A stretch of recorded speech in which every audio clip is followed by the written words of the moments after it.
All right, thanks again for joining me on Martin Shkreli. And I think this is lesson 10. Last quote-unquote lesson was a impromptu Valiant analysis. And it kind of illustrated one of our key points, which is that securities, the stock market doesn't force you to buy or sell anything. And sometimes there's a lot of news on a stock, and there's a lot of news on that one stock recently. But the idea that everyone should drop what they're doing and look at that one stock is kind of silly. That time would probably be much more productive looking at some other securities. But a lot of us want to look at Valiant, so I indulged you all. But normally that's not something I would do. You don't want to focus on the stock that everyone's focused on generally. I think you want to look at other things. But in any event, I think this is going to be a really fun lesson. I prepared a bunch of material, and it's going to follow the same sort of format as before. We're going to spend probably a half an hour looking at some prepared material, and then we're going to go into probably about an hour and a half of various kind of research on internet stocks. That's sort of the field that we've decided to look at. So anyway, let me minimize my video camera. And let's pull up the material that I prepared. So we spent a little bit of time talking about a hedge fund called Renaissance Technologies last time. We talked about how it's one of the most successful, if not the most successful hedge fund of all time. And we talked about how it's pretty mysterious tactics to generate its successful returns, including hidden Markov models. We're going to do something look at something a little more pedestrian. There's a hedge fund called Steinhardt Partners. And I just finished reading this book called No Bull, which is the autobiography of Michael Steinhardt. And Michael Steinhardt also had one of the most successful hedge funds, investment partnerships of all time, making himself a billionaire in the process. Michael Steinhardt's success doesn't just include investing. He also is a great philanthropist who has started something called Birthright, which is an Israel trip that is funded by Steinhardt for all youth, Jewish youth, which is a pretty remarkable thing. And then he also his name is on the Steinhardt School of Education here at NYU. And finally, he also is a huge donor to the Democratic Party, not something I necessarily support, but again, he frequently communicates with the Clintons and other Democratic political candidates. So in any event, he started his hedge fund in 1967 with about $7 or $8 million, which is quite a bit of money, I guess, back then. Is there a quick Excel way to figure out how much that is? Sure. Let's do it like this. Let's say long-term, there's been about 2% inflation, right? 2% inflation. Today is 2016, 1967. It's 49 years ago. So we can do the present value or the future value. We can do either way. We can do future value equals FV. Rate is 2%. NPER is 49. No payment. And we can say negative 7.7. And we get 20 million. So it's like starting a hedge fund with $20 million today, which is not a tiny amount, but not an enormous amount. Anyway, 30% returns for 28 years, a pretty incredible performance, and that's, remember, after fees.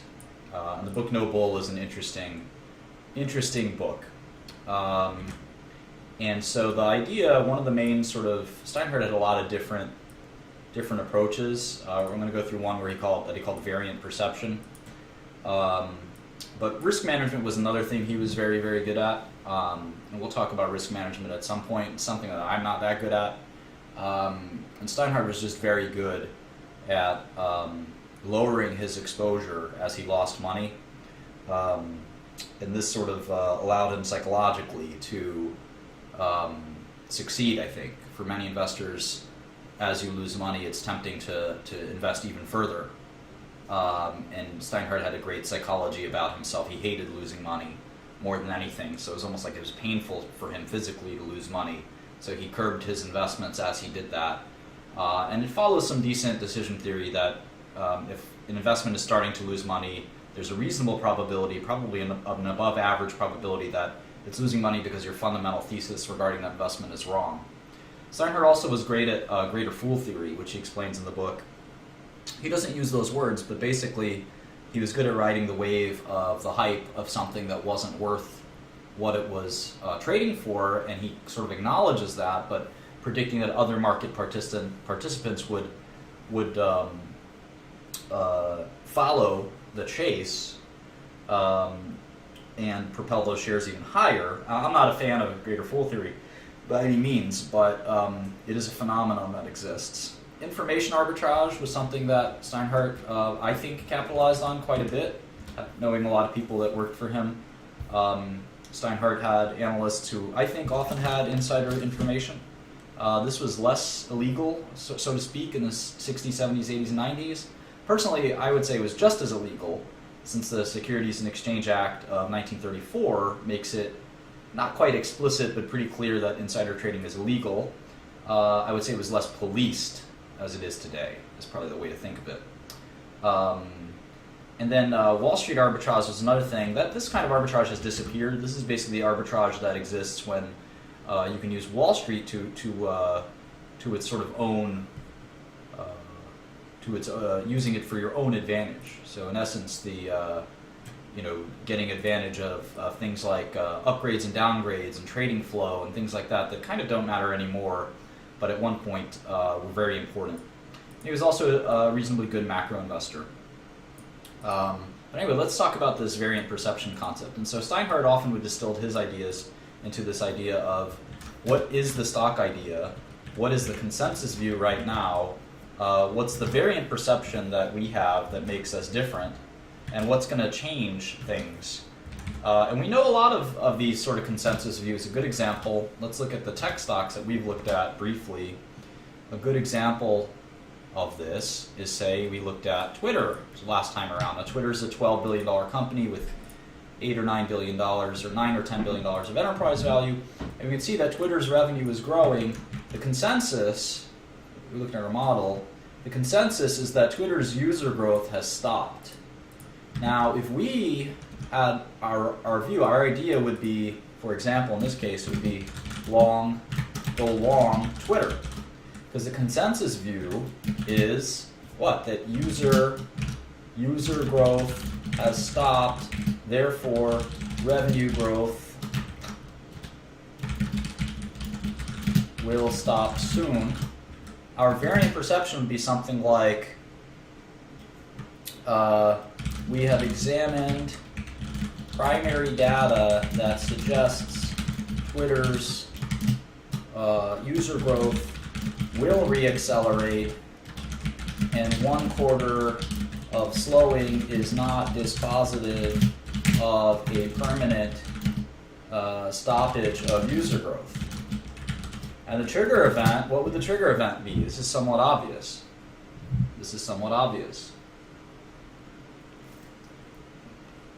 While hopefully one of you can answer that, Congress has not passed a law regarding insider trading. There is some talk about doing that. The Securities and Exchange Act of 1934 is vague, which I think is a good thing, because it sort of allows for any sort of scheme like insider trading to be deemed illegal by the courts. And so some people want more clarity on that insider trading, because it is a complex topic. Tipper and tippee and material non-public insider information and breach of duty to not disclose, all this stuff is pretty complicated. So in any event, what is the trigger event? No, the trigger event is kind of interesting. The trigger event exactly would be the user number report or the quarterly report. So the stock should go up if the consensus view, which is that user growth has stopped, is proven wrong. If this consensus view is proven wrong and our variant perception, our different view, variant perception, is proven right, and it'll be proven right when the numbers come out, then the stock will go up. And that makes a lot of sense. Now, to get that, we have to understand if that's true or not. And that's not easy. Especially not easy without insider information. So we're going to have to sort of think about how to forecast, using publicly available information, forecast Twitter's user growth. Maybe we can do it, maybe we can't. But that's sort of was Steinhardt's process. And I want to read to you, I do have some knowledge about quantitative investing.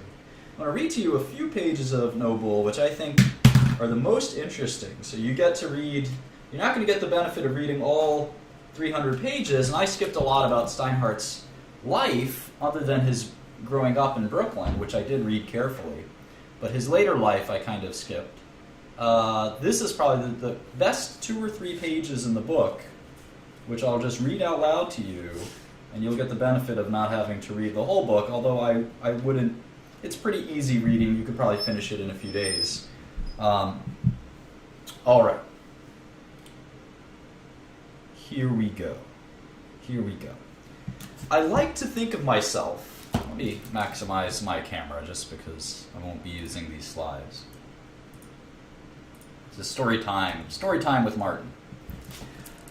I like to think of myself as a fundamental value investor, but more often than not, I ended up selling too soon. I did not say that as a compliment, a la Bernard Baruch, who said, quote unquote, I got rich by selling too soon. My frenetic trading often resulted in leaving easy money on the table. A good example of this was our major involvement in International Business Machines, or IBM, but the list is almost endless. In mid-1993, we started buying IBM. Most analysts on Wall Street were negative. This is actually exactly the same situation right now for IBM. Most analysts on Wall Street were negative. The consensus view was that IBM had lost its competitive edge. The stock had never really recovered from the 1987 crash and was totally out of favor with the street. I loved this kind of variant perception. While I was not technologically competent, I strained to understand the complexities of the computer business. I sensed that with the massive write-offs IBM had taken again and again, and given its overall competitive strengths, whatever its problems, there would inevitably be a recovery. I just could not tell when. Louis Gerstner had just taken over as the chairman and CEO. I was one of the first investors to meet with him at company headquarters in Armonk, New York. Gerstner was genuinely pleased to learn that I was not only a supporter of his company, but was amongst the largest shareholders. The stock was depressed when we started buying, and we stayed the course, continuing to buy on weakness even when IBM hit its absolute low. On some days, it felt like we were the only buyers out there. Then the stock turned, and we continued buying as it started to move up. We had intended to acquire 20 million shares. However, we managed to buy only about 7 million shares before the stock began to attract new buying momentum. Surrounded by the negativism, I cannot say I was totally immune. The street was pessimistic, and that, of course, is how bottoms are made in stocks and in markets. We bought our 7 million shares a little early. 6 months later, we had made about 30% on our investment, which was fine, but represented only a fraction of IBM's ultimate move. I think it became one of the most successful stocks of the 90s, if I'm not mistaken. The problem was, as usual, we sold much too soon. By then, the consensus view had changed to positive. Money started flowing in, and the stock just kept going up, more or less in a straight line for the next 5 years. Was I smart, or stupid, or just early? Sometimes I think I sell early because I get far more pleasure out of taking on the intellectual challenge and being right than I do out of making the maximum return.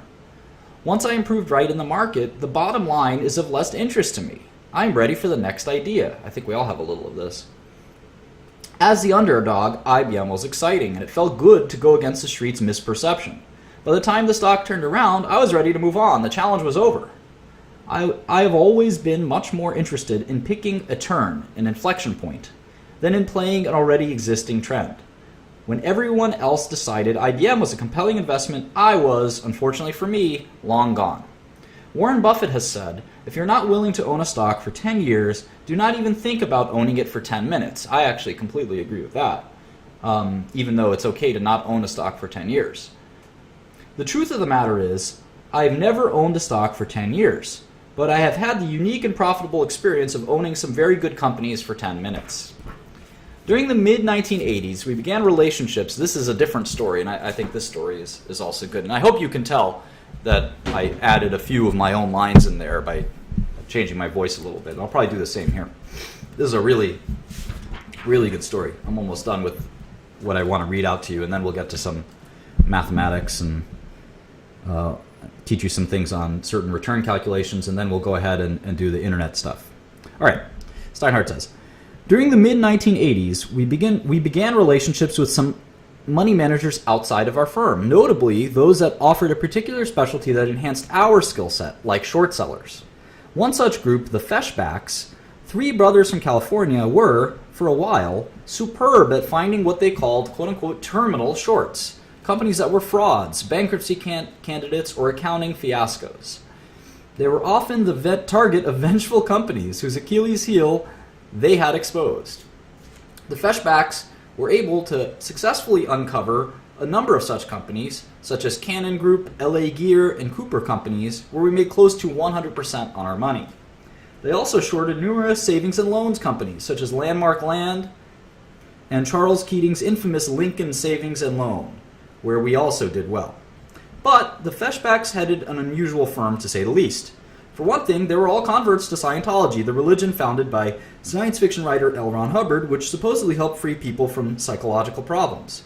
It was never clear to me how Scientology played a role in their successful short selling, but successful they were for a good stretch of time, and with the bit of money that we farmed out to them, we did quite well. I should have had the foresight to see that their best days were behind them when, in 1991, they offered me a ride on their Challenger jet. Rarely does a mix of overconfident science fiction and new demonstrative wealth lead to continued success as a money manager. One of our most frustrating shorts of all time was a smallish purveyor of shopping and travel membership clubs, CompuCard International, which eventually became CUC International. Our analyst, Herb Chen, had done an exceptionally good job in analyzing the company. He concluded that its earnings growth, which had been substantial, could not be maintained. Moreover, he was convinced that the company was engaging in highly aggressive and irregular accounting practices. Simply put, it was cooking the books. We began shorting the stock in 1989, and like most positions, it was never supposed to develop into anything big. Just another third-tier company with lousy accounting and a questionable business plan. But like many highly promotive companies, CUC's management was smart and persuasive and had a plausible, if convoluted, business plan. CUC presented a simplistic view of extraordinary complex financial statements, and in the process corralled many of the most prominent institutional investors. Quarter after quarter, Herb predicted the earnings would fall apart, and quarter after quarter, he was wrong. I grilled him endlessly in my usual aggressive and unconstrained way, yet his answers were completely solid and well-grounded. He never, quote-unquote, shot from the hip.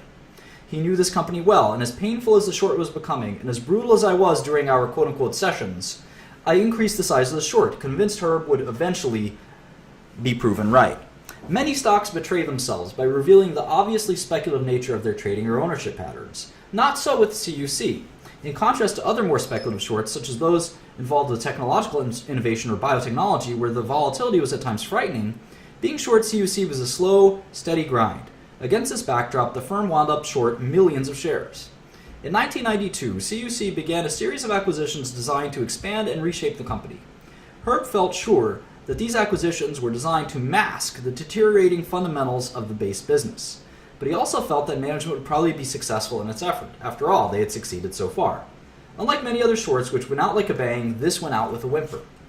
I felt Herb was fundamentally right, but neither of us could stand another inexplicable quarterly earnings report. So we covered half the short and then covered half again. As the light at the end of the tunnel seemed to recede, we threw in the towel and covered our last share of this 3-year short, eventually losing about $50 million in the position. And there the matter rested. Just another painful reminder of what happens when you sell what you do not own. Over the ensuing years, CUC continued its grinding advance, albeit without the noise associated with a large Steinhardt short position. In late 1997, however, the company merged with HFS Inc., another high-flying stock run by Henry Silverman.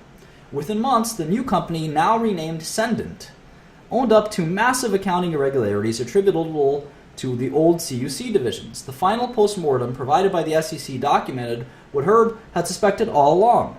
Almost as far back as the company's inception, it simply made up numbers to suit its needs. Each year's fraud had to compensate for the prior year's fraud, so the manipulation grew larger each year. When the fraud got too big for one company, CUC bought other companies. When it got too big again, CUC merged the company into an even bigger company. By the end, it was the largest accounting fraud ever. It cost investors over $19 billion and involved the creation of over $500 million in fictitious profits. No solace to us. In fact, the CEO of Sendit ended up going to prison for many, many years. So anyway, that was the excerpt of Michael Steinhardt's book that I thought was really, really interesting. Their hedge fund had grown at that point to many billions of dollars, so the loss was of 50 million was substantial, but not the end of the world. In any event, that was a little bit more about Steinhardt, and I think it makes sense to study some of these great investors. And next lesson, I'll do a third, maybe great investors. So those are two, Renaissance and Steinhardt, very different. One run by a machine, a bunch of computer programs. One run by Michael Steinhardt, just basically by himself and his analysts. The book was called No Bull. It's autobiography. So let's talk a little bit more about some fundamentals, and then we'll get to the internet stock. So I wanted to go briefly over some ratios, and these ratios are not meant to be calculated in absence of interpretation and in absence of using them as a tool to understand business and finance more. And so let me explain what that means in a second. Let's pick Apple. Let's look at Apple real quick. And it's nice because we have our model, right?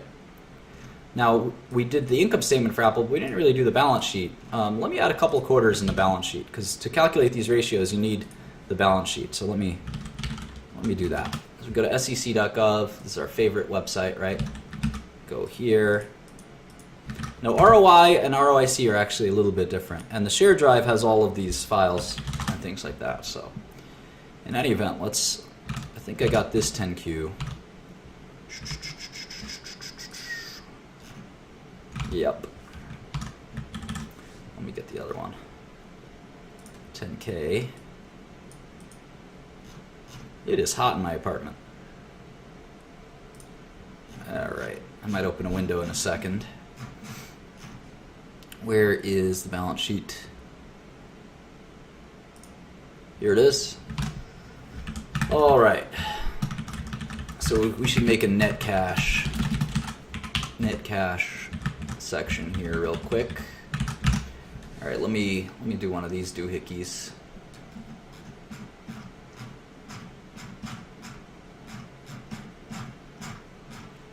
Where'd it go?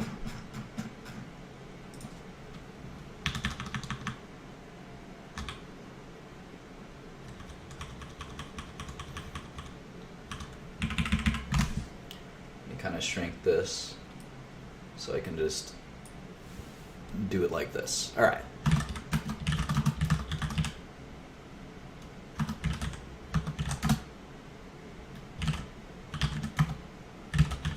And this is I think this is going to be cool. Deferred tax assets. Where did I put taxes? Oh, it's interesting. It's annoying. Goodwill.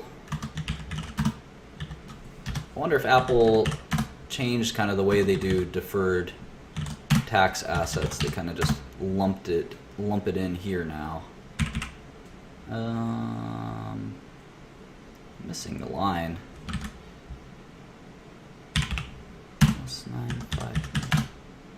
Missing the line still. Let's see.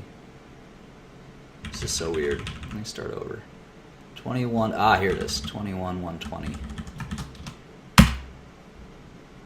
All right, now I calculated two of these lines. 11,073. Other current assets. 950. All right, there we go. I think Apple changed it this year, the way they do some of these.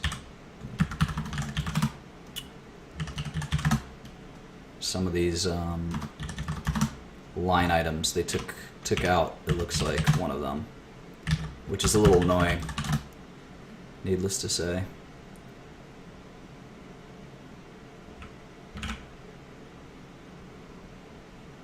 Commercial paper is debt. Someone was asking, how do I know which is which? Over time you learn. Commercial paper is debt. Debt is debt, needless to say. Convertible notes, things like that. Term loan, those are all words for debt. All right.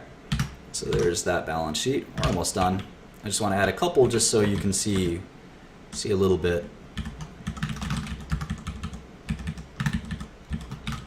Maybe I'll add 2 more quarters. And again, the good thing is once we've done this, we never have to do it again. It's in our model. It's saved forever.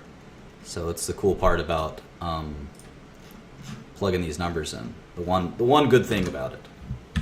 So this is Q3.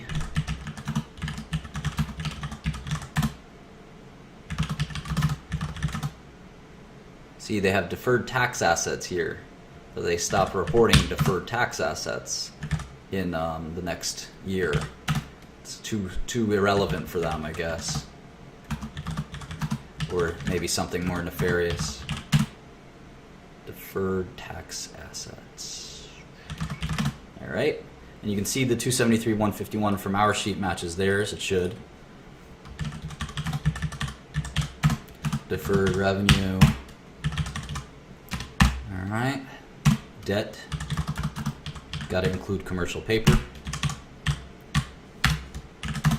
Other non-current liabilities. All right. Liabilities number adds up. The shareholder equity number adds up. We got 1 more to go. And then I can show you some of these cool ratios. And again, the ratios are interesting because they don't really mean a lot in and of themselves. You have to interpret them, which is kind of cool.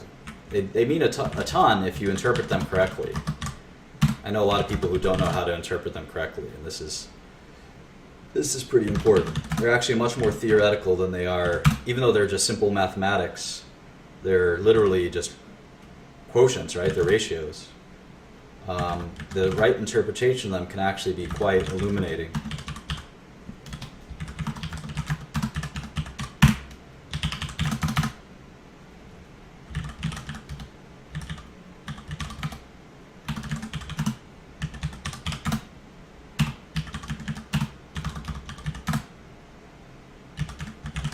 Okay.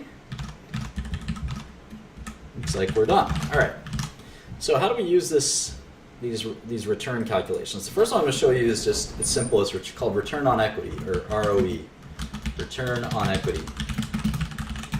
And what this means is the company, remember we learned about the balance sheet.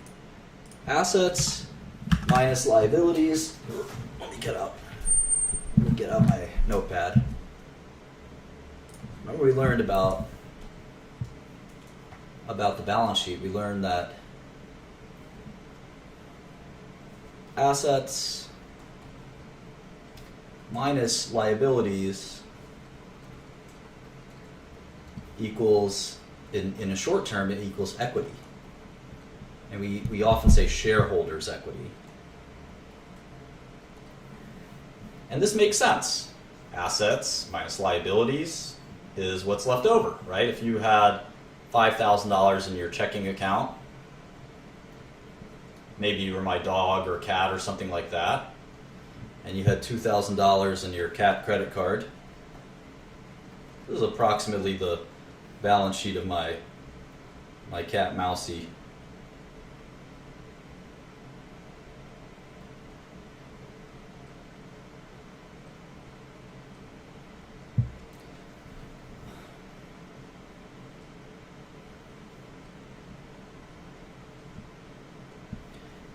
So my cat has its own checking account, believe it or not. It's $5,000, and it has a credit card. Yeah, that's right. American Express has decided to give my cat Mousy a credit card, and you can see that its assets are $5,000, its liabilities are $2,000. So its equity, its shareholders' equity is $3,000. Right? That makes sense. That makes a lot of sense. And if you use algebra, you can actually add liabilities to both sides of the equation. Assets equals liabilities plus shareholders' equity. Shareholders' equity is kind of what does the business own at the end of the day after you've subtracted the liabilities. And that makes sense when you look at my cat example. So shareholders' equity is kind of what the company owns. And this is on a book value basis. So we also call shareholders' equity book value. And this is, again, very much on an accounting basis. And it just considers It doesn't think about the business on a going forward basis. It says if the business ended today, what would we have? What would we have? And the answer for Apple on any given quarter is 129 billion, 125 billion, 119, 128, etc. Return on equity is just simply 4 quarters of cash flow. Take 4 quarters of cash flow and you divide it by shareholders' equity. And you can see that it's about 42%, right? And so conceptually, this is very easy to calculate, but conceptually, what does it mean? What does it mean? And this is really, really important. What it basically means is that it took $128 billion of capital for Apple to generate, let's do the math here, the trailing 12 months of net income was $53 billion. Think about that very hard, because this is crucial. This is really crucial. And this is where, let's just say, without being sexist, boys become men, if you really understand this. I think there's a lot of financial experts I know that don't quite get this, and this is going to be a really complex concept. It doesn't mean that Apple is 42% owned by shareholders. It's 100% owned by shareholders, needless to say. What it means is that Apple is, if you take away all of its cash, if you take all of its assets and you subtract all of its liabilities, right? They have 293 in assets, right? That makes sense. They have 165 in liabilities. That makes sense. So what's left over is $128 billion. So it's like my cat example, right?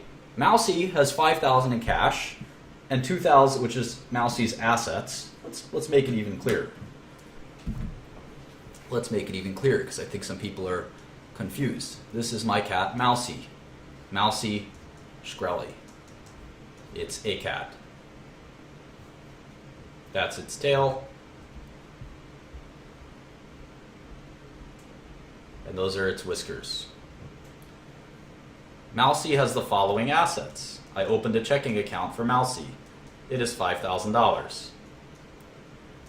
Mousy has some inventory. It's Fancy Feast. $500 worth of Fancy Feast. And then it has $100 of cat toys. So Mousy's assets are $5,600. How about liabilities? Well, I opened a credit card up. For Mousy. Like I said, American Express was crazy enough to give my cat a credit card. And Mousy has $2,000 in debt. And then it also owes me $100 because I lent it debt to human because I lent it $100 for those cat toys. So its liabilities are $2,100. So if you took its cash and you said, Mousy, what are you worth? What is your equity? What is your shareholders' equity? Or sometimes you say net worth, right? And say, well, 5,600 minus 2,100 is 4,500. That's because assets minus liabilities equals shareholders' equity, or cat equity in this case. We'll do the same thing for Apple, except the numbers are a lot bigger. And the shareholders' equity is $128 billion. Now, what does that $128 billion get you? Apple made $53 billion on a trailing 4-quarter basis. So if you think about the ratio, the business is worth $128 billion on a book value basis. Think about that. And then if you look at the cash that it generated, that $128 billion business generated 42% or $53 billion in cash. Yeah, 3,500, sorry.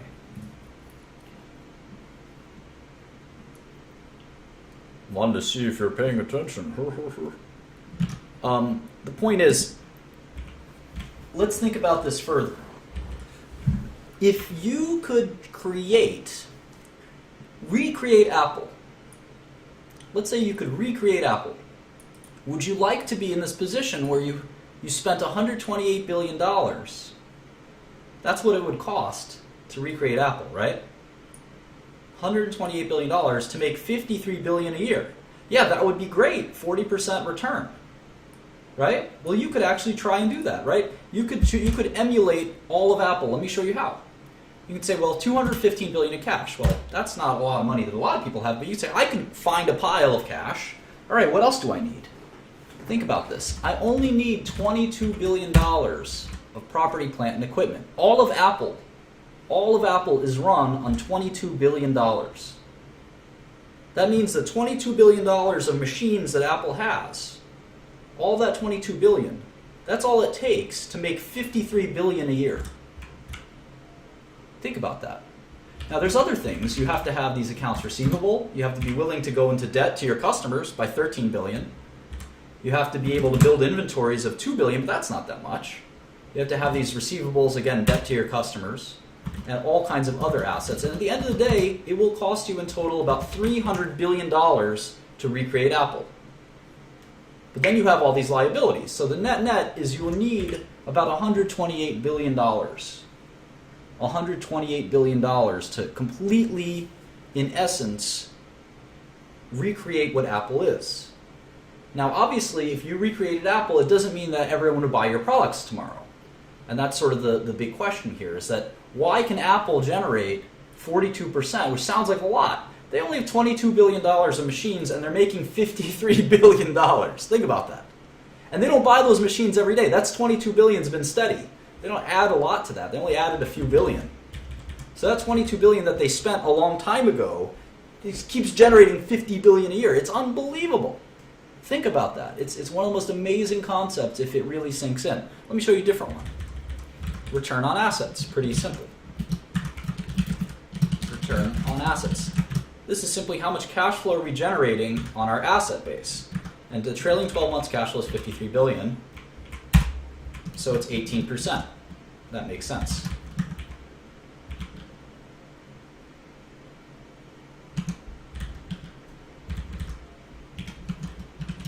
Now let me show you a really cool one. We're going to call this return on tangible book. Return on tangible book.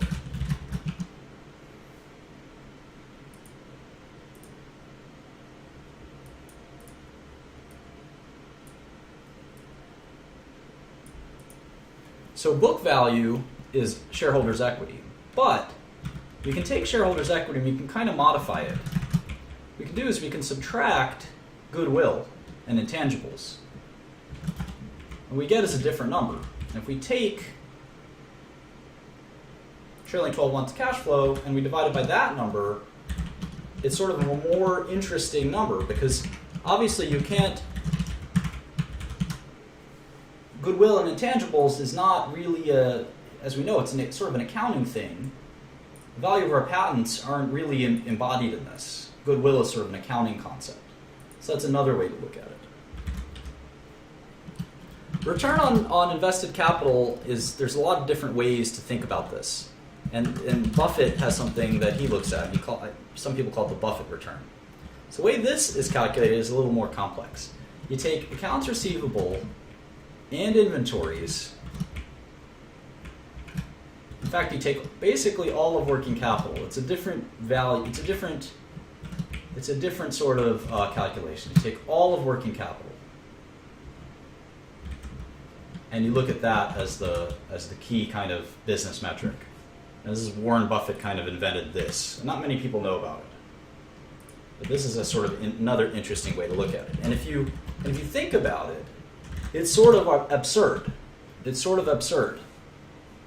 Because you don't need Apple's cash to recreate Apple's business. All you need is sort of everything but their cash. You could actually make a replica Apple that has exactly all of what Apple has, except its good brand name, for $68 billion. That's all it would take. And you would make $50 billion a year if you had the same business as Apple and you didn't cannibalize them and all those things. So it's a really fascinating concept that companies that have these high return metrics, they're doing something that they're generating sort of above normal returns. Above normal returns. Because I would love instead of investing in the stock market, I'd love to buy a machine, a plant, a pressing plant of something like a vinyl pressing plant, a machine that costs $1,000. It gives me $300 a year. That's an enormous return. That's 30% a year, hopefully forever. I'd much rather do that than invest $1,000 in the stock market. And if you look at what Apple's doing, they basically have 50 some odd billion dollars, 60 billion dollars of equipment, and they're generating 53 billion a year. That's like a 90% return. And something about Apple is allowing them to do this, because typically you have the weighted average cost of capital and return on invested capital are similar. You can't just simply make 90% a year by accident. And the answer is obviously in their brand. People are willing to pay crazy prices for Apple products because they have to have them for some reason. They have a loyal customer base. And you'll see in other businesses that these returns are much lower. They're much lower, and the brand value is much less. So you can either, Apple's about to fall because anyone can make these phones and they don't need a 90% return. Someone say, you know what, I'm Samsung, I'll use $10 billion of capital and I'm fine making $5 billion of cash a year. Of course you are. Of course you are. That would be fine. That would be perfectly fine. That's a 50% return, and the phones are cheaper. And then maybe Amazon would say, you know what, I have $20 billion in capital. Heck with it, I'll make $6 billion a year, or a 30% return. And the return should come down over time. And that's the really crucial thing you learn here. And these businesses with these absurd rates of return on capital, over time competition should drive down these returns. And doing these metrics allows you to sort of say, will competition come and drive down the returns, or is there some special brand that's going to stop that from happening? If you did the model for Coca-Cola, another very famous Warren Buffett investment, Coca-Cola, you'd see, in fact, let's do it. Let's look it up. Where am I going? Something's going on with my computer. It's going crazy. Maybe I'm being hacked. I hope not. Oh, I know why. I always think I'm being hacked, but I'm never being hacked. Just had my pen my pen was on my pad. So if you look at Coke,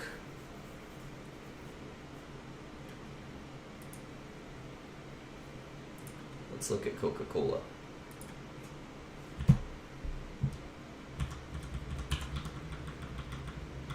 Coke has a fascinating business. What a lot of people don't know is Coca-Cola, the parent company, actually doesn't make any bottled Coke.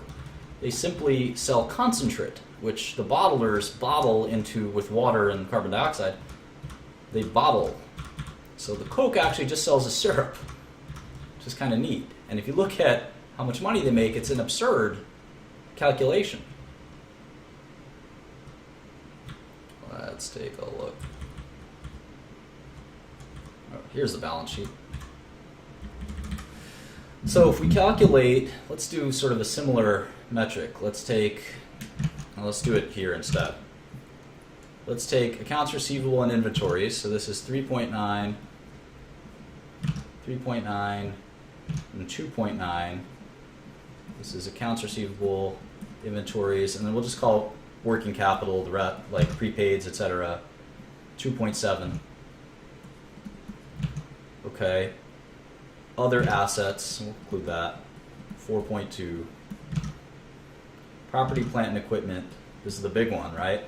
So you could make all of Coke with $12.6 billion. That doesn't sound like a lot because the company is worth over $100 billion. Does that tell you something? Trademarks and all these intangibles we're going to leave aside. So if we calculate this, you can see you don't need Excel to do some of this stuff. All right, so the total that you would need to emulate Coke is $26.3 billion. There's a lot of people with $26.3 billion. There's mostly companies. But if you're George Soros or Carl Icahn, you can say, okay, for $26.3 billion, I could have my very own Coca-Cola. No one would ever heard of it. That's the problem. Coke's put so much money in over time growing their brand. And let me show you why they did that. Because it cost them only $26.3 billion to have their company. And it's in fact less if you do some other calculations, which I might show you later. You see their annual income is about $7 billion. $7 billion. So the return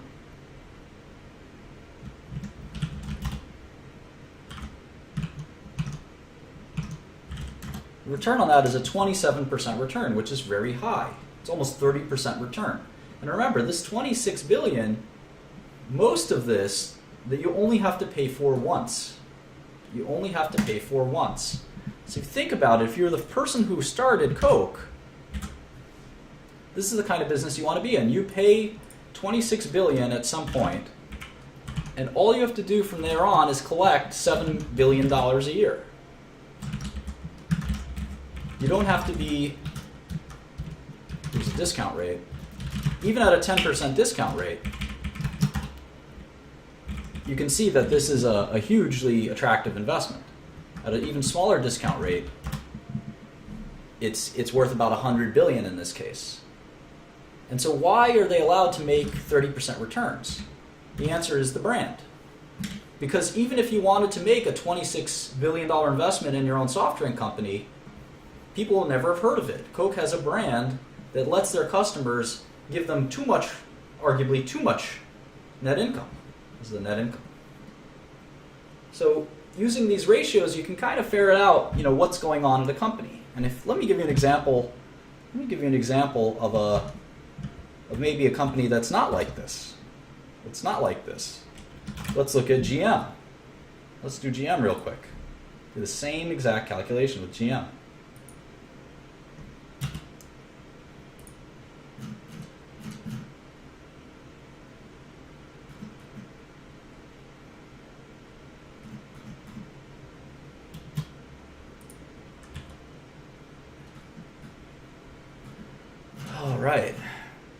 All right.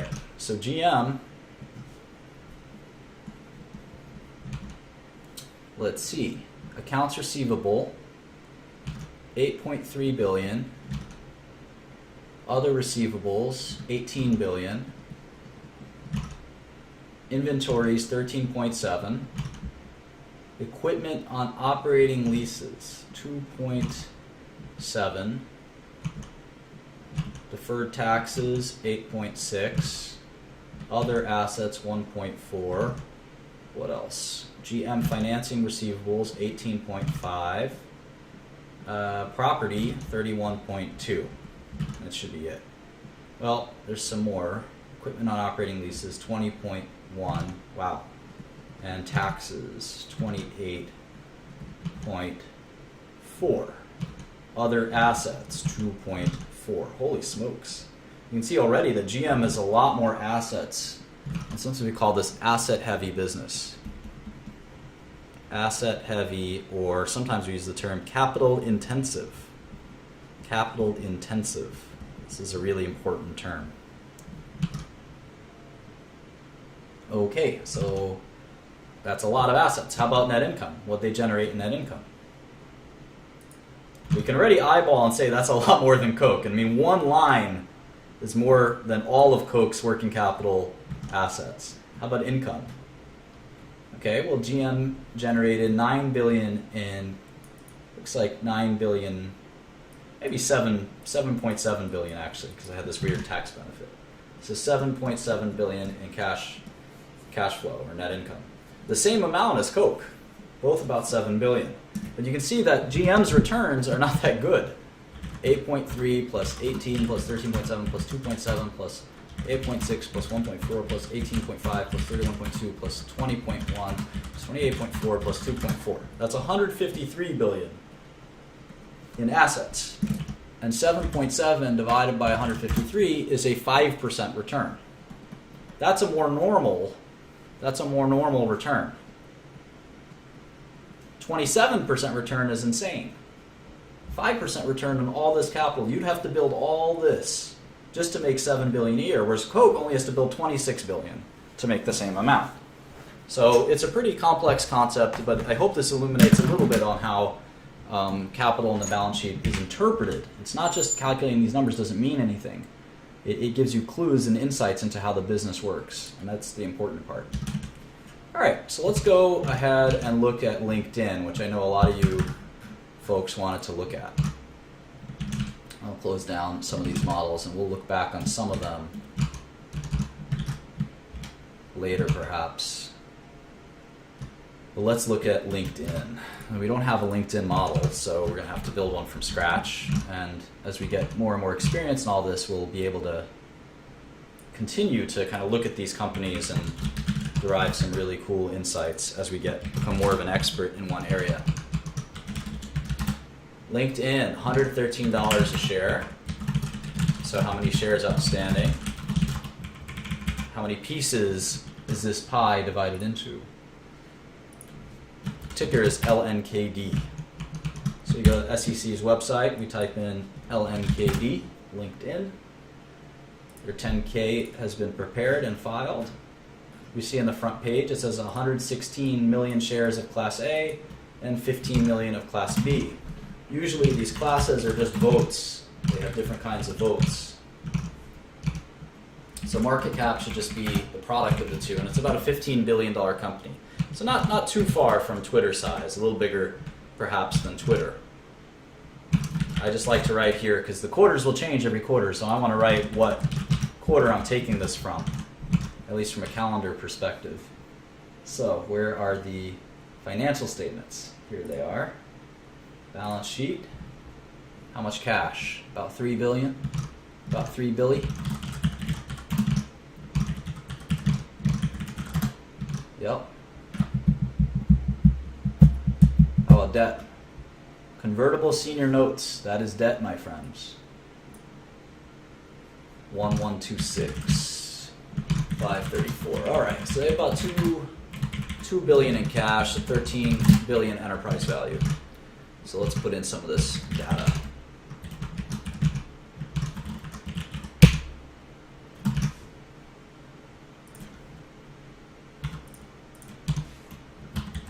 Yeah, so about 13 billion versus LinkedIn, which is about 10 billion. I'm sorry, Twitter, which is about 10 billion. Maybe look at eBay or something next. Okay, so that's the capital structure. How about the model?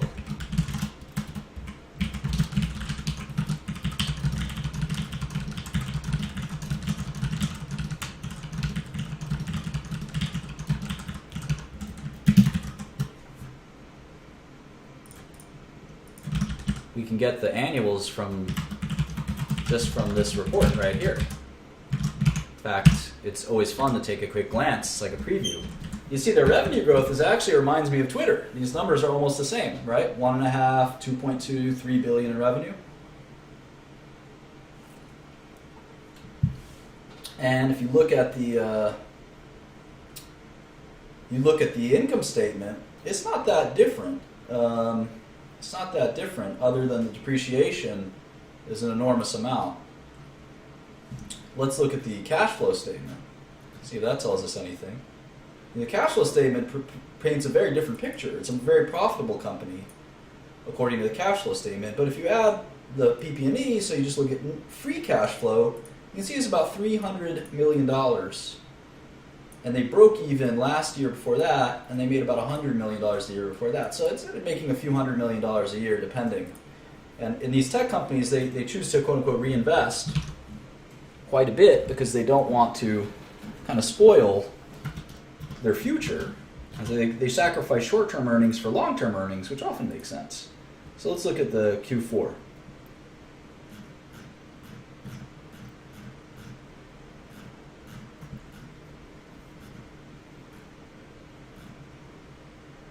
Oh, look at that. They give us the income statement for the last 5 quarters. That's pretty neat. I've never seen that. Literally have never seen that for public company. I kind of like that. Q414. Maybe I'll shrink this a little bit so I can just do it like this, and I'll block your guys' comments for a little while. All right, 7-Eleven, 75.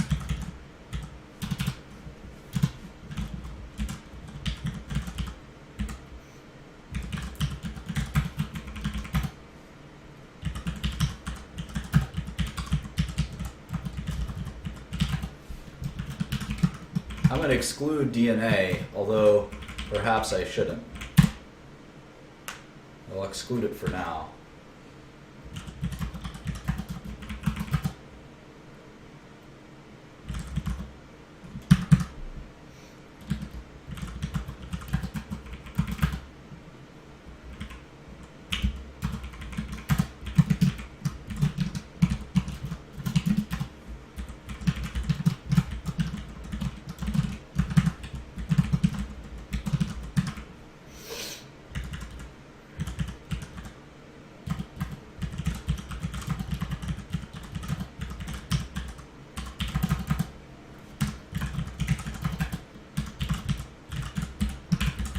This makes LinkedIn makes it very easy for us. Some companies make it hard for you.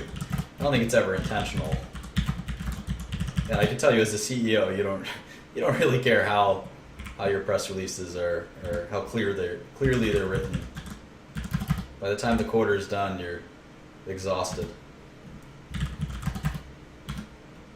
As long as they're accurate numbers, that's all you really care about.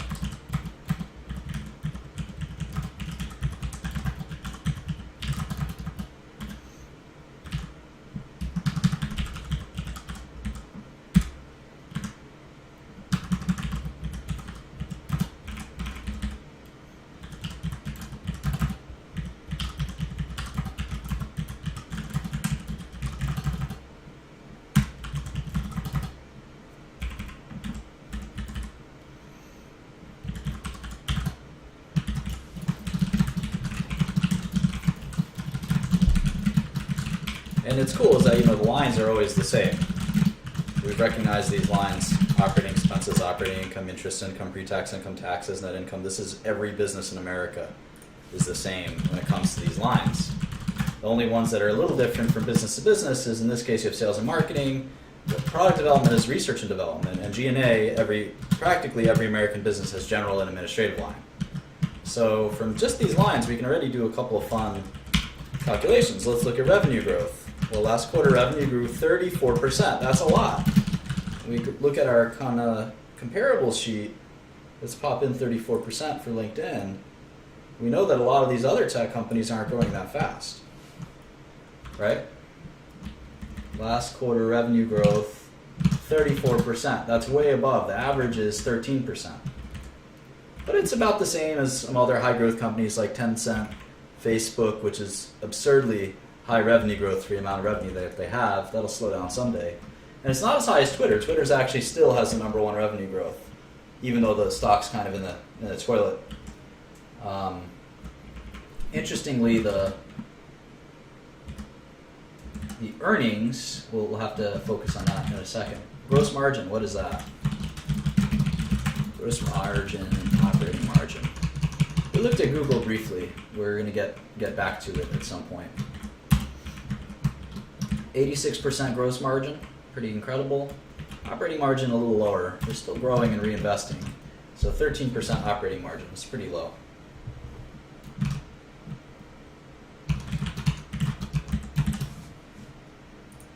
You can see the averages.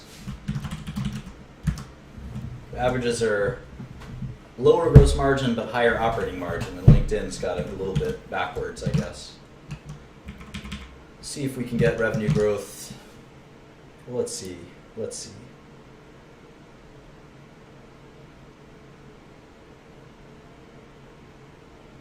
for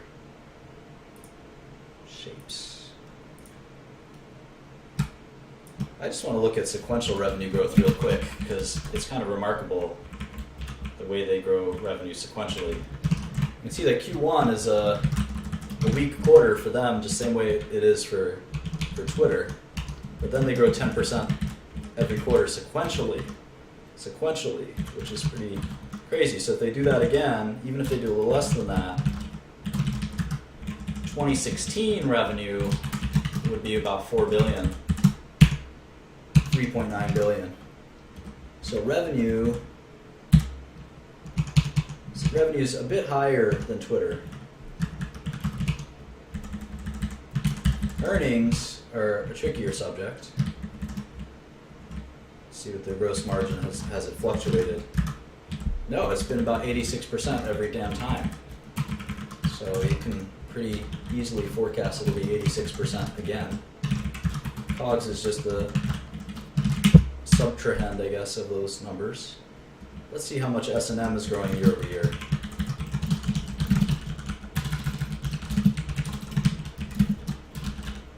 As well as R&D and SG&A.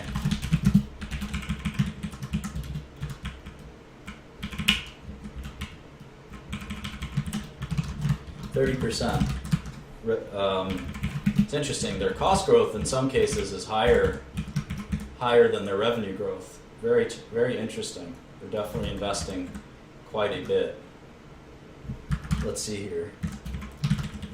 R&D especially. Let's say they can moderate a little bit that expense growth. Let that operating income breathe a little bit. They have a little interest expense from debt. Eventually they'll pay some taxes. I think maybe let's say they'll pay 25% taxes. So you can say that the operating or net income for next year will be about 300 million. So they're quite a bit more profitable than Twitter. They've reached their scale a little bit. Make some guesses on their earnings ability. So maybe it's 22 times earnings for next year.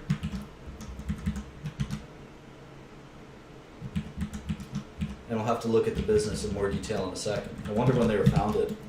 I love looking at that.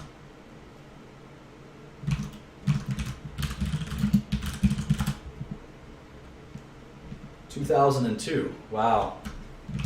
I could have started LinkedIn in 2002 and it'd be worth 15 billion or 12 billion today. Instead, I went on a career of pharmaceutical investing and I made only a fraction of that much money.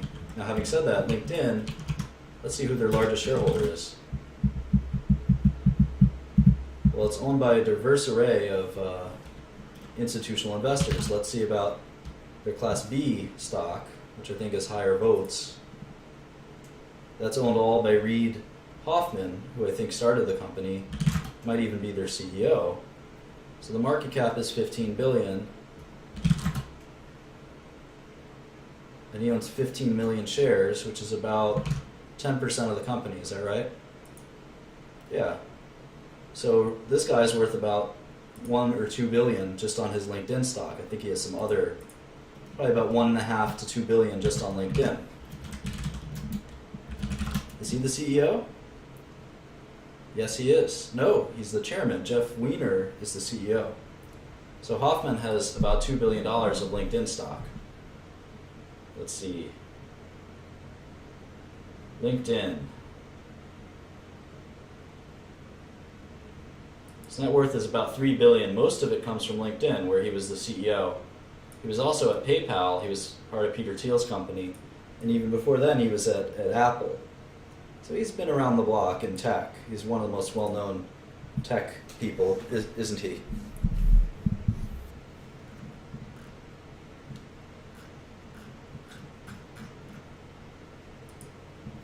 And you can see Bloomberg's great, right? Here's his email. You could send him an email right now. Hey, bro. How do you feel about the Farmer Bro sliding in your email? Is that a good idea? I don't think it's a good idea.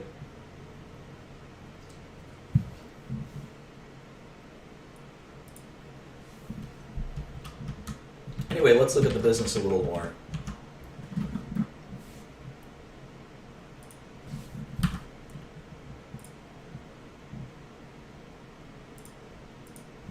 So I like to read 12 months of press releases.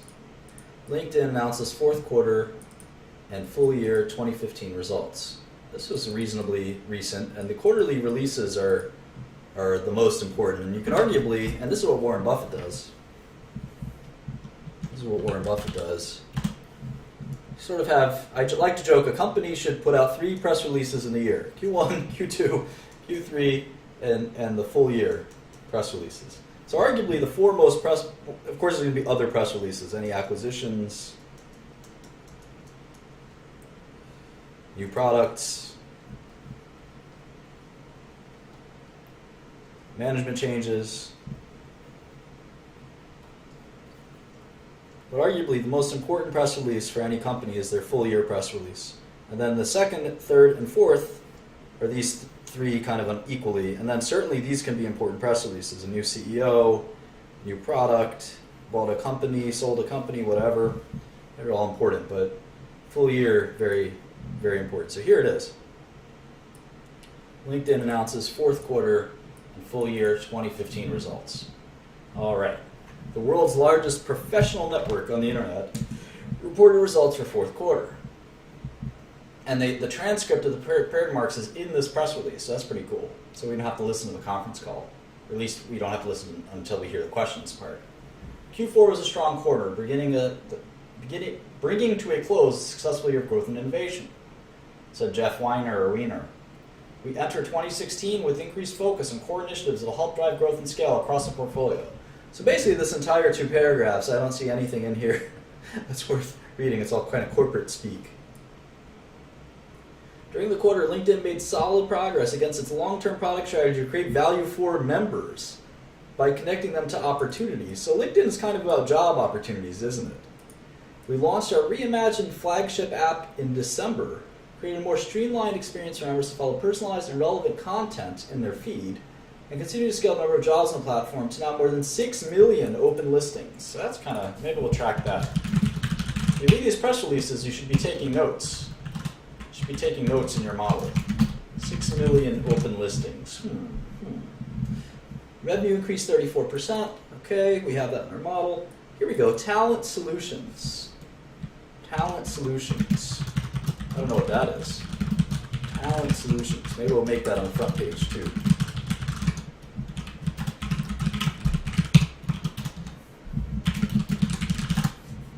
Talent solutions. They're segmenting, as you can see, they're segmenting their business into 3. Talent solutions, marketing solutions, and premium subscriptions. There's 3 kinds of businesses they have, and they have different revenue, right? So premium subscriptions is only 17% of revenue. It's like, looks like their smallest of business. Marketing solutions, I don't know what that is, but I'm assuming it's ads. That's 20% of their business. And then talent, that sounds like it's hiring and headhunting type stuff. That's like more than half their business, it looks like. 62%. I will make a list of we always do this, make a list of their businesses and understand it. And you want to understand each segment, and because each segment has different competitive aspects, right? I mean, we looked at some of the advertising businesses, like here, competition for internet advertising content. I mean, that's Facebook, that's Google, right? That's Baidu. It's a lot of these companies. That's Twitter, right? And we kind of will throw them in our companies that are looking for ads. And here their competition is what, like Monster.com? I don't know who owns Monster.com, but we'll look at that in a second. Who else? What other job websites are there? Some of these other job companies, right?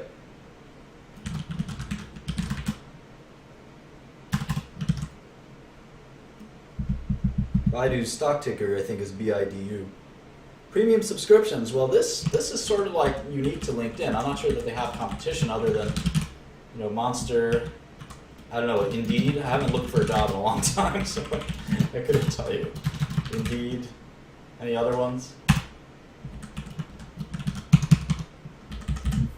All right. So we got a little bit of information here. starting to get a flavor of the business. And remember, we're not going to be able to get that flavor. We're not going to get a stock pick quickly, right? We might get some hints of what a stock pick might be, but in 2 hours we can't get a stock pick. So just to recap, kind of what we're doing is we're glancing at various internet companies building quick models. Let's say we're up to what? 6, 7, 8, 9, maybe 10, 11, 12. So what we'll do after this is, because we'll have like 12 skeleton models, what we'll do, and then we've done this sort of overview process for each company, which I think is very healthy. And if you feel like this is getting repetitive, that's too bad. I think it's good. It's an iterative process. But after we're done with that, we're going to start to mix in just getting brief introductions to the company. We're going to start sprinkling in more heavy-duty research. And I'll show you how to do that and some of the research tools that we tend to use. So I just wanted to get a couple of smaller companies in before, because we're only looking at these monstrously large companies. I think it made more sense to kind of look at smaller companies as well as larger companies. So maybe we looked at one really small company called Alarm.com. So we'll sort of look at, that'll be our super small company. It's not even $1 billion company. And then we have sort of mid-sized companies like LinkedIn and Twitter, and then we have these mega companies like Facebook and Google and Microsoft. So anyway, let's keep getting acquainted with LinkedIn. So they have these 3 businesses, right? Talent, marketing, and premium. Talent, marketing, and premium. And again, this is cool because when you talk to, as you get to know this industry, you have to meet people as well. And if you meet someone on LinkedIn at a cocktail party, you can now say, well, do you work in talent, marketing, or premium? And they'll have a big smile on their face and say, how do you know what that is? And you just say, well, I follow the industry very closely. And that's how I did it in pharma. I knew every drug and everything about drugs. So if I ever ran into a pharmaceutical person, I was able to talk business with them. And my network grew and grew and grew just from reading on the internet. So that's something that's pretty important for you. All right.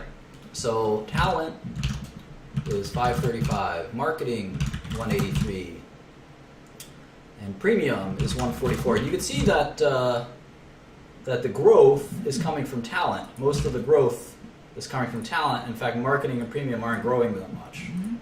It's kind of interesting to me.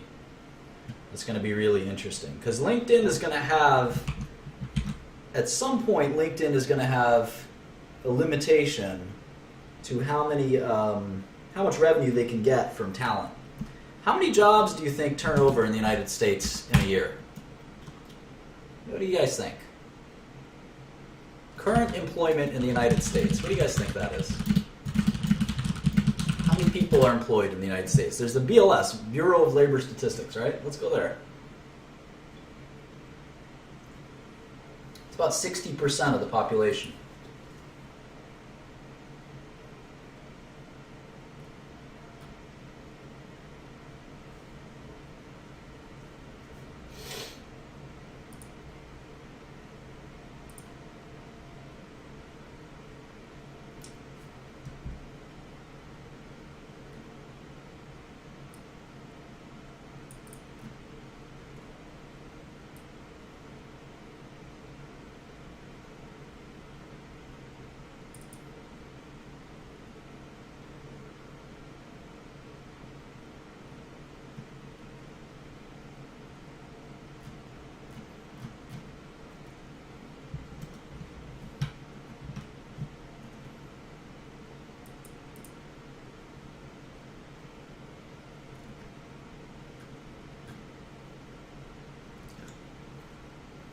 The civilian labor force is 158 million people.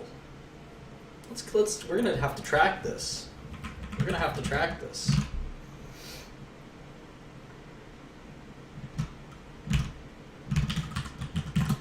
Not in the workforce. Unemployed is 7 or 8 million. So if you think about that,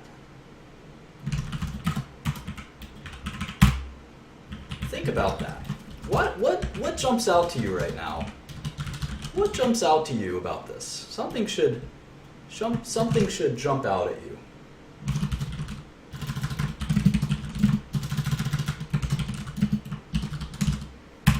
Something should jump out at you. What jumps out at you?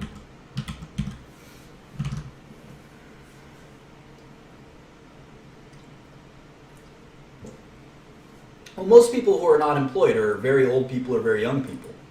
That makes sense that there's going to be a lot of people unemployed. What jumps out at you?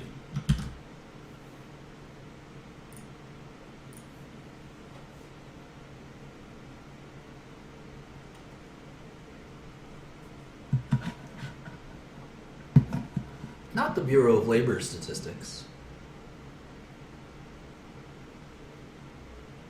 Yeah, there's 6. Exactly, very good job, Isaacs.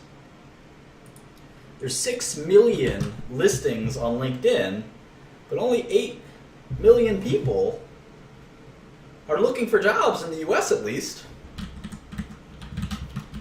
How much more can they grow? I mean, they've got a lot of market share. And I know they use LinkedIn everywhere, so what we're going to do is we're going to calculate labor force participation globally. But there's still going to be some ceiling on how much they can grow.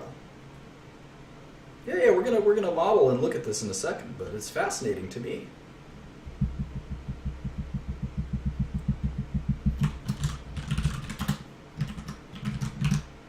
They can't have 100% market share. We know that.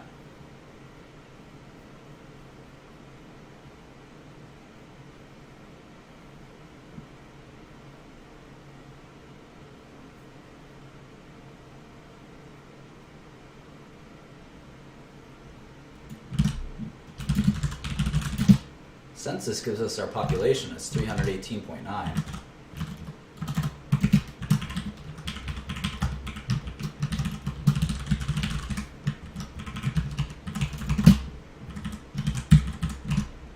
Let's say Europe is 800 million people roughly. So we can assume the European labor force. It's going to be a little bit smaller, right? Participation, I think, is lower. Let's say it's 40%. And let's say the unemployment rate's higher.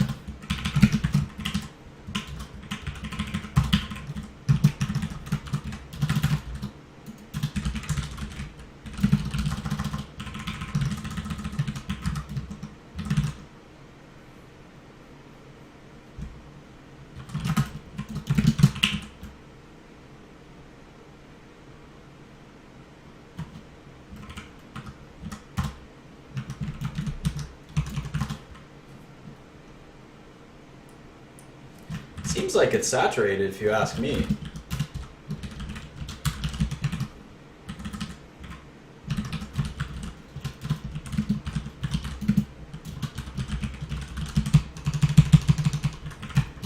All right. So there's 30 million people unemployed in the US and Europe by rough calculations.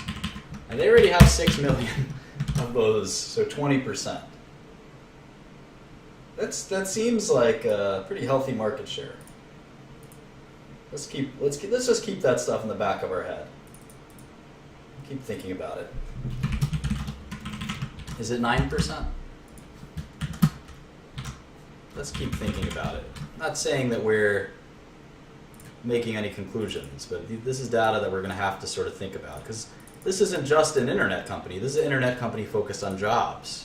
So we're going to have to learn a lot about jobs. That's the cool thing about, there's a lot of things that we gotta, there's the biggest thing we gotta think about is churn, or the amount of turnover in those jobs exactly, and then how much of them go to a company like LinkedIn, how much of them are filled internally. There's a lot of things that we gotta think about, but as we kind of conceptualize this business, we're learning more about it. And again, the awesome thing about looking at a sector is you get to focus in your knowledge on one area of the economy, but you still get to see, no matter how much you focus in, you still get to see little patches of different things.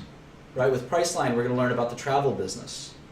with Facebook, we're learning about sort of how people spend their free time. It's a very Maslowian and psychological phenomenon, things like Facebook and Twitter. Whereas LinkedIn, I mean, that's also Maslowian, right? It's just our jobs hierarchy. And things like eBay, we're going to learn about commerce. I think this is going to be a lot of fun. Netflix, entertainment. So this is going to be a ton of fun, and you get to learn about all kinds of human phenomenon, economic phenomenon, social phenomenon. Anyway, let's get back to work. So EBITDA was 250. EBITDA, you should name your dog EBITDA. It's a cute name. Earnings before interest, taxes, depreciation, and amortization. So if you think about that, it's 250 million. Now, DNA is important in this business because of the cash flow and free cash flow situation. We're going to talk more about that in a second. So they gave guidance, revenue of 820 million. So you see that they are projecting a big sequential decline. I have 850 in here. It looks like they're expecting an even tougher quarter than I was thinking.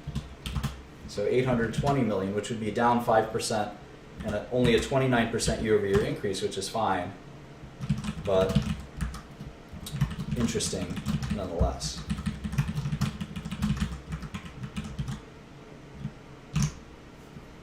Full year guidance of 3.6 to 3.65. Now I had them at 3.7. So in Q4,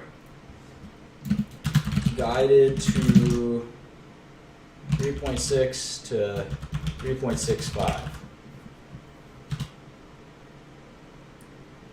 Let's see if they beat that. Usually companies set low expectations. Again, I'm not a big fan of that either, but that's typically what happens, right?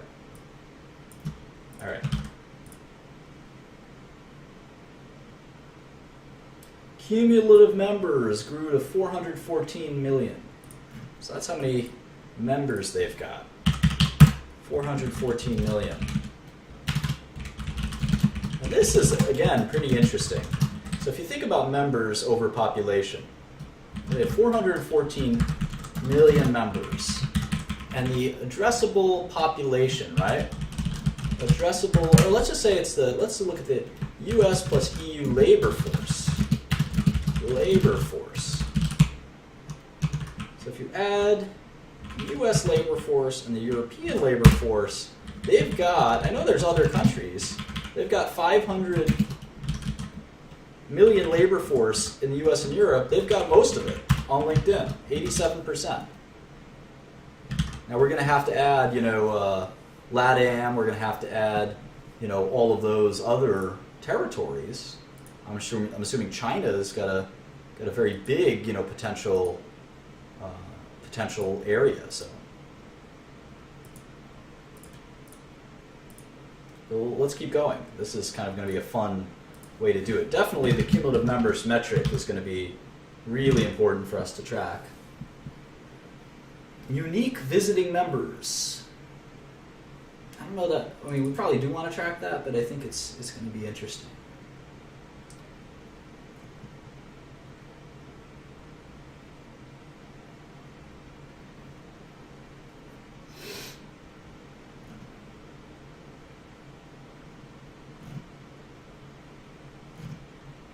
This is a fascinating business.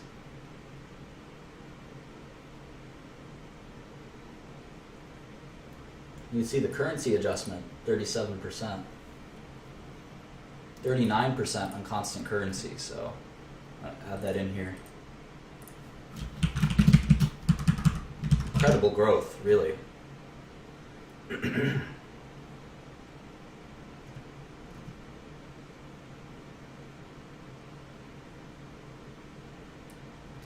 It looks like marketing solutions is sponsored updates, or basically ads, right?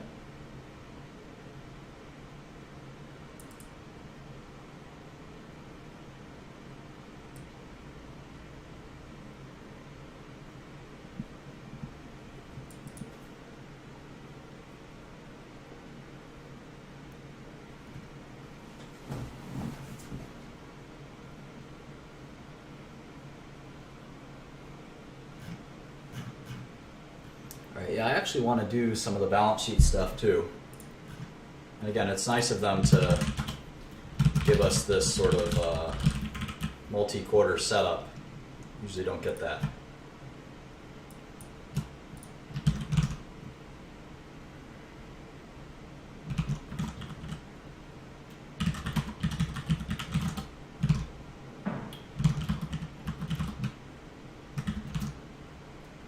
Deferred commissions. A company like LinkedIn doesn't have inventories because it's all online, right? They don't sell any physical product.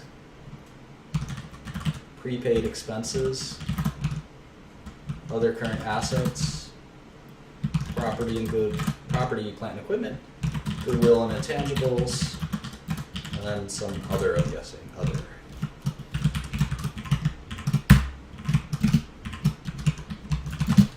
Now I want to be careful because I'm doing the income statement in thousands, in this one in millions, and I'm doing this one in thousands. So let me just fix that.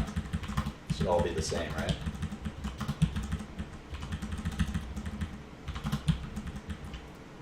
Hopefully it's still all carried over. It did.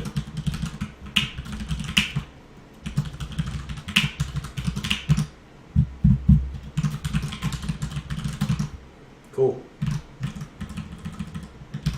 I guess I should just do all the assets like this.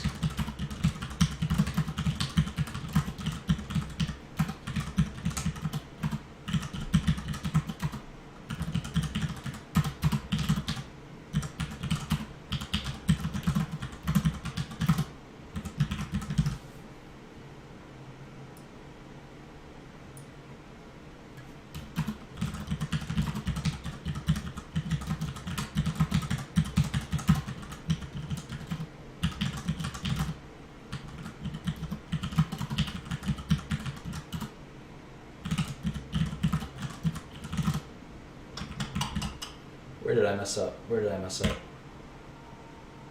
Somewhere. Went haywire.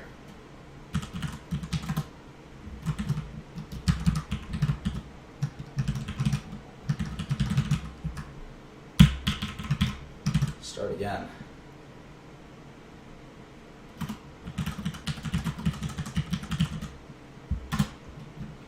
All right, much better. That was weird.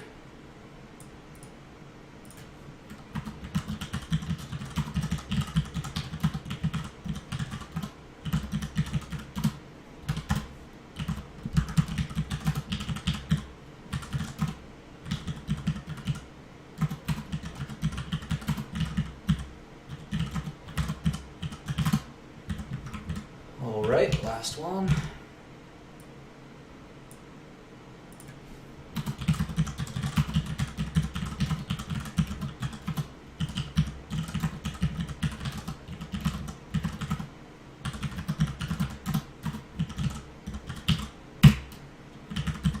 See, this is super efficient because we now have 5 quarters worth.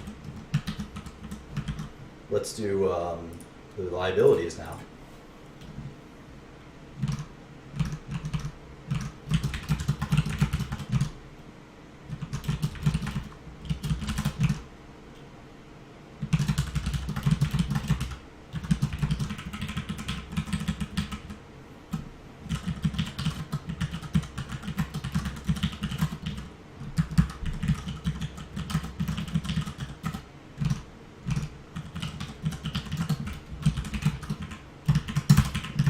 Ooh. That feeling when you hope the balance sheet balances and it doesn't.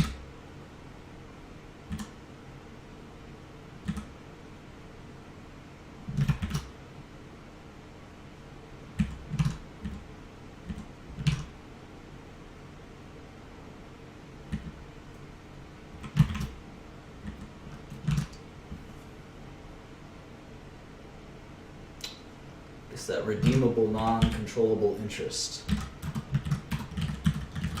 There we go.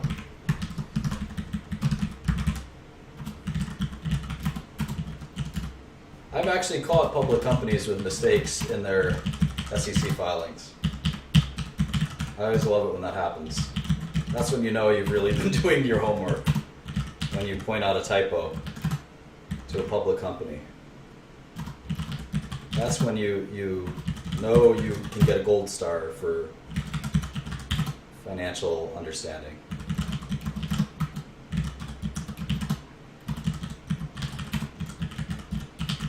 In that case, it was certainly my bad. And nor did I think that there was something amiss. Just simply had to understand what I was doing wrong, but possibly it could be a typo.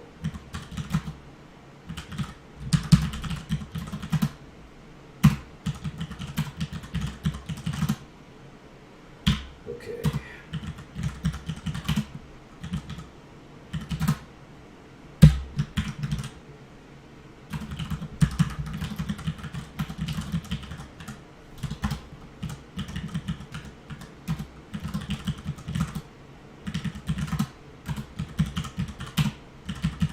All right, so we're done with the balance sheet. And so we can actually do some of our return on asset, return on investment, stuff like that. And this is kind of cool because it's a tech company, right? So if you think about return on equity, we've got 5 billion, right?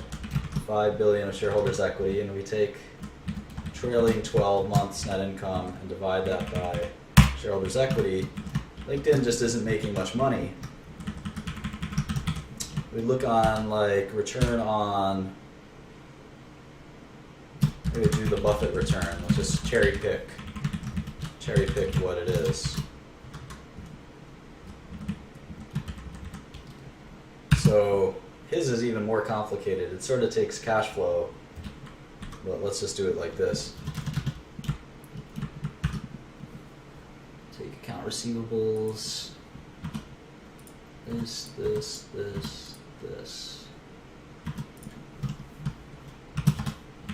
It's still pretty low. I guess they're just not making much money yet.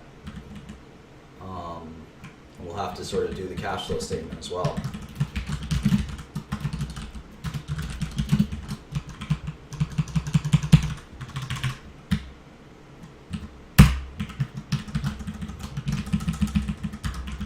Let's see if they do the same thing with cash flow.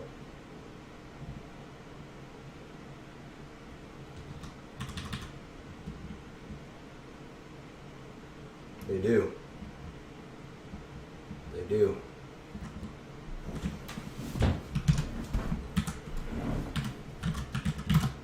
God bless them.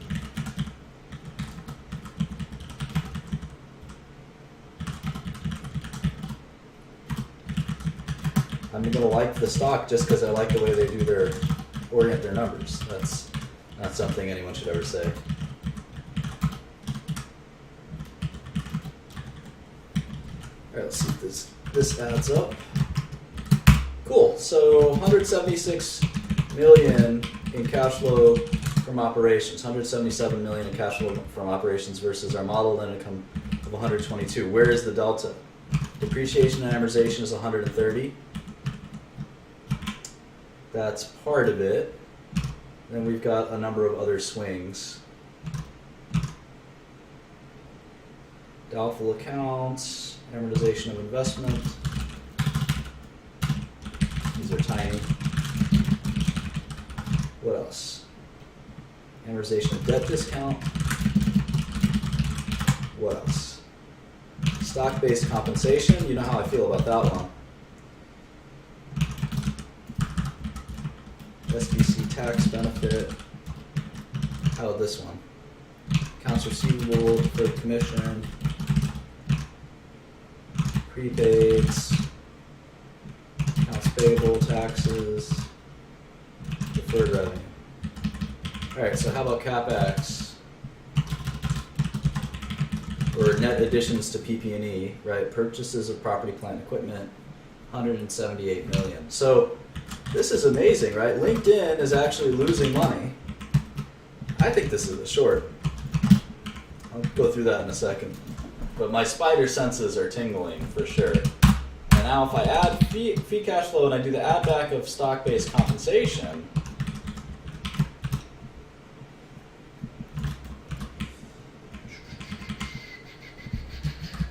LinkedIn loses money.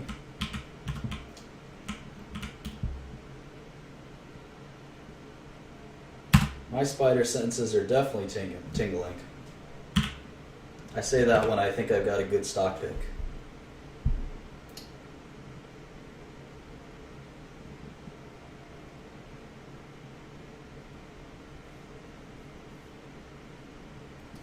Definitely feeling this.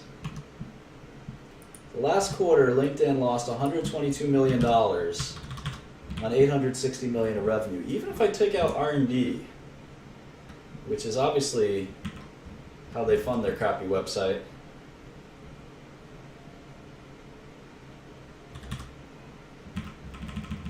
Still wouldn't quite be profitable. No, they would. They would.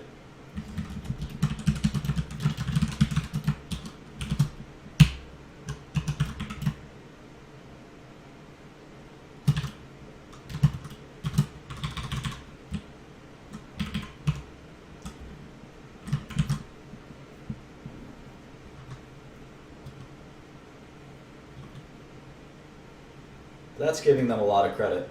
That R&D is completely, a waste of money, and that they can fix that. And I don't think that that's the case. Revenue growth is slowing. They've got all the users they could possibly have. I don't know. Looks like a mess to me.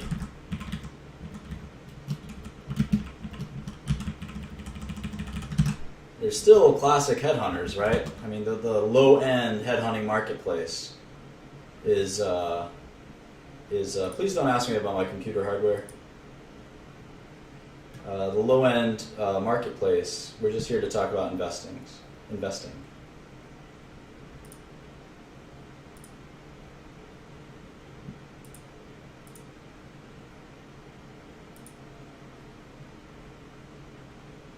Yeah, I think this could be a great short. The revenue growth is phenomenal, but it will slow or stop at some point, and their margins are just terrible.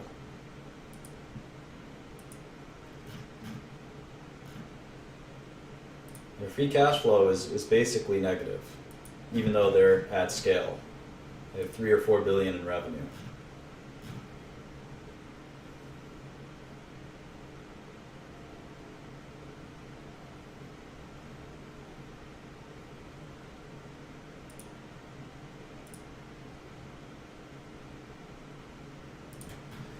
We have to keep doing the math.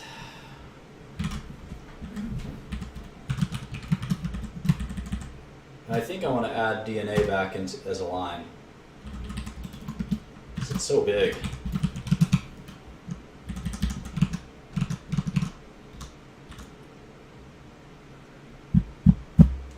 And in fact, it's funny because the DNA line is in fact smaller than the CapEx line. Which means that DNA is going to start coming up, which is really funny. Man, this could be a very nice short. I think it's been a high flyer too.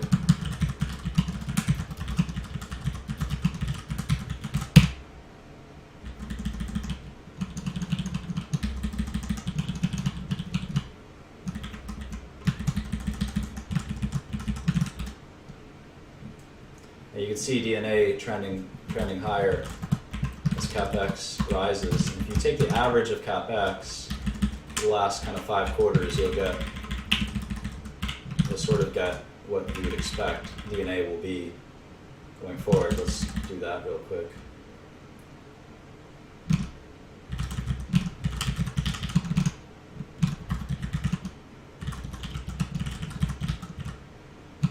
It's a decent way to forecast it.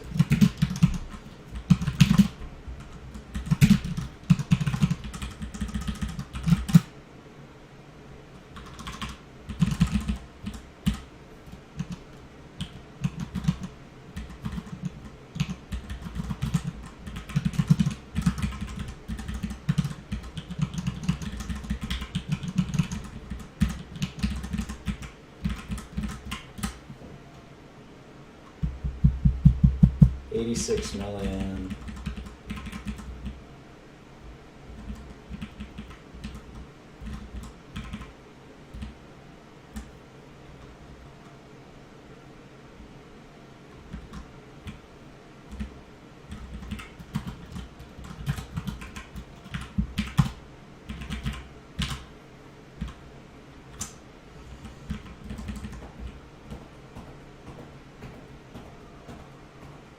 Could be Could be fairly valued. Hard to tell. Let's keep doing some math.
I guess they will assume that they keep their sort of 86% gross margin.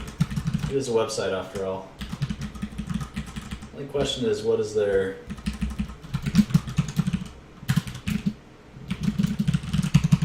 does their sales and marketing sort of scale exactly right? I think they probably have commission for salespeople or something.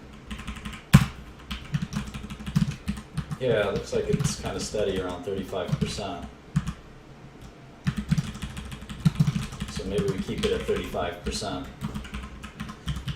Big question is, what does R&D do over time? I don't know how much they spend, how they could spend this much money programming this crappy website. I never liked LinkedIn's website.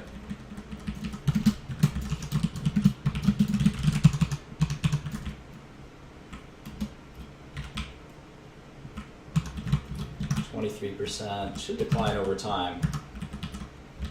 Can't keep a business going with all that money going back into R&D for a website. Maybe you can, I don't know. Should drop.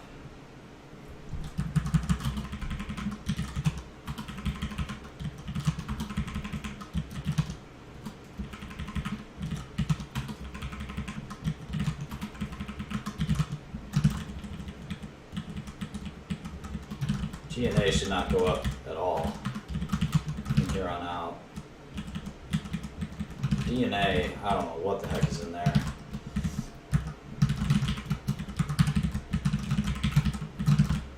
Interest income will obviously, they'll accrue cash over time and generate positive interest income.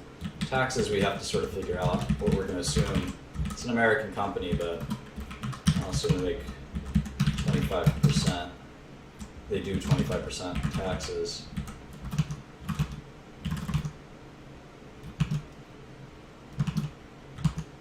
Let's just do the net cash thing.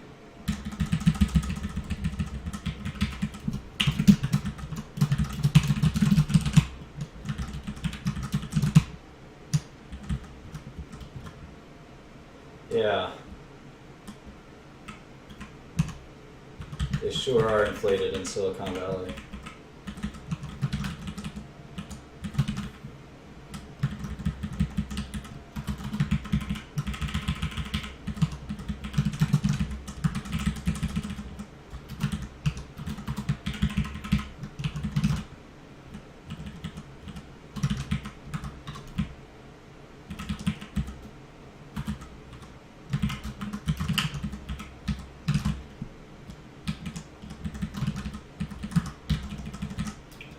Yeah, this is going to be pretty ugly.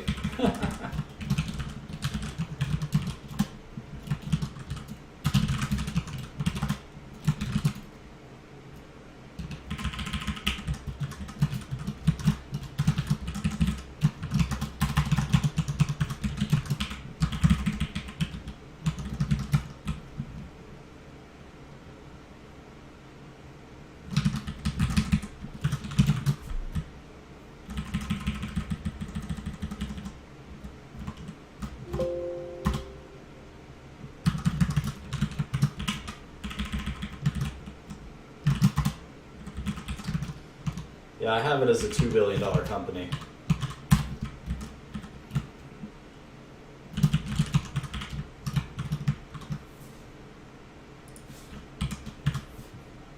So $4 billion total value with the cash.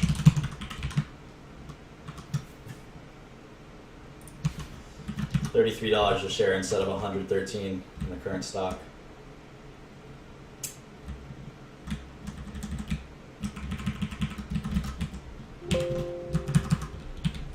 Let's assume some more superlative growth. Yeah, even if they grow like a weed, I don't think they can get there.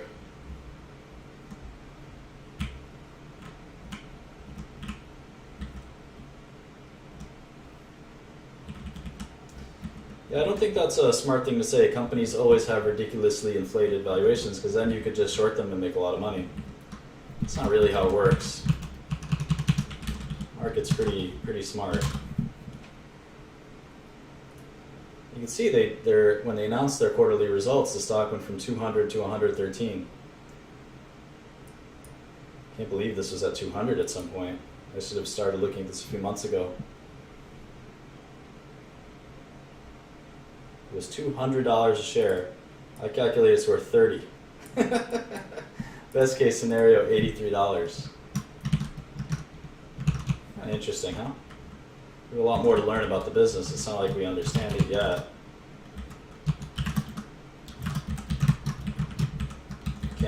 Can't understand it in one sitting. It doesn't work that way, but definitely fascinating. I think it's healthy to get these kind of like a brief look, a brief view at these companies. Oh. So maybe what could be fun is instead of building the model during the lesson, next lesson we'll have the model already built and we can all do it as homework. So what we can do, the way that works is what we can do is like basically we can compare to see if your model looked the same as mine, and you'll see where you made the mistakes and where you didn't. So let's sort of pick which ones to look at.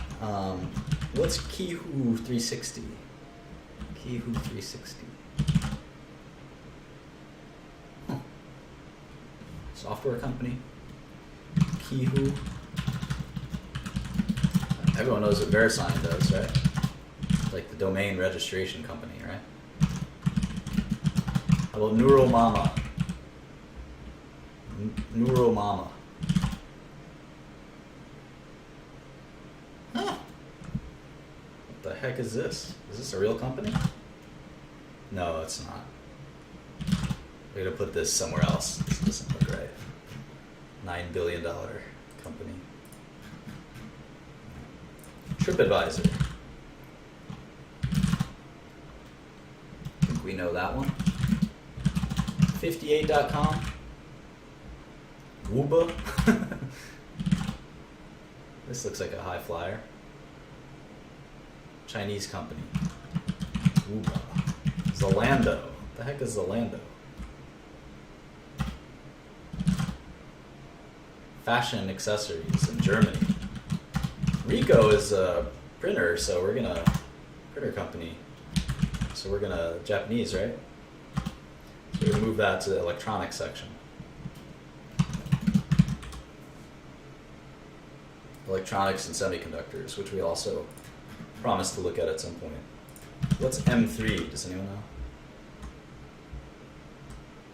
M3. What the heck is M3? That must have been like a typo or something.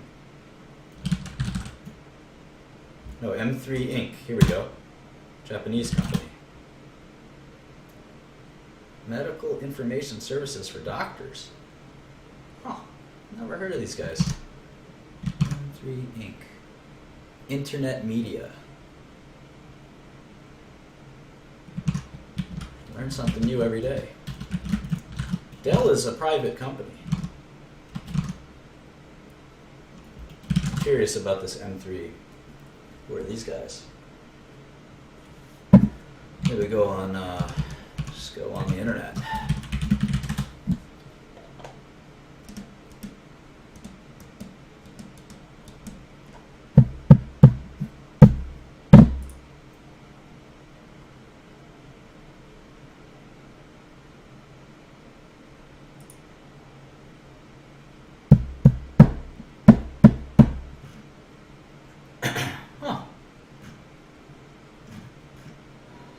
RFMD link.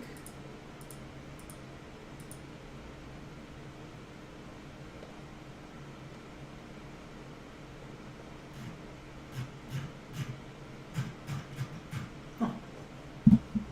Cool. Garmin makes those devices, right? It's like consumer electronics company. Move that down here. How about VIP Shop? You know VIP Shop? Vips.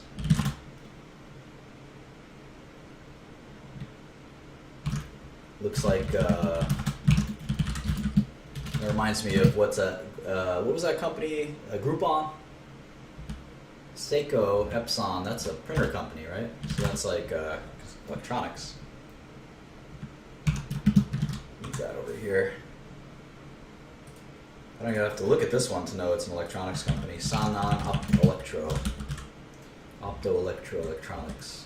Optoelectronics. LED wafers. We'll maybe look at that some other time. Gorvo, that's a curse word, I think, in Albanian. Or Polish. Semiconductor integrated circuits, alright. Put that over here. Nikon.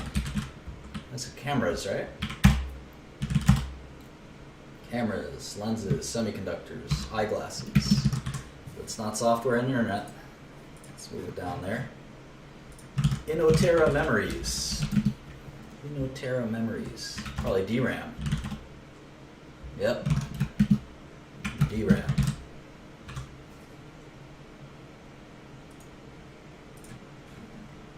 Oh, RFMD and TriQuint merged? I didn't know that. Kakao is in South Korea. And it is an internet company. 035720. All right, Liberty Ventures. LVNTA. Looks like they own a bunch of different websites and home shopping television networks. Auto Trader. That's a London company. Sounds like a website. Cool. Casio is a consumer electronics. Needless to say. Casio computer. Calculators. Electronic dictionaries. Do people still have that? In Japan, I think they're very popular, electronic dictionaries. Yaokutsudo. Yaokutsudo. U.S. company. Or U.S. listed. Looks like they're being taken over there. Internet television company. They're being taken over or something? Alibaba bought them? Well, if Alibaba bought them, we don't need to look at it. Right?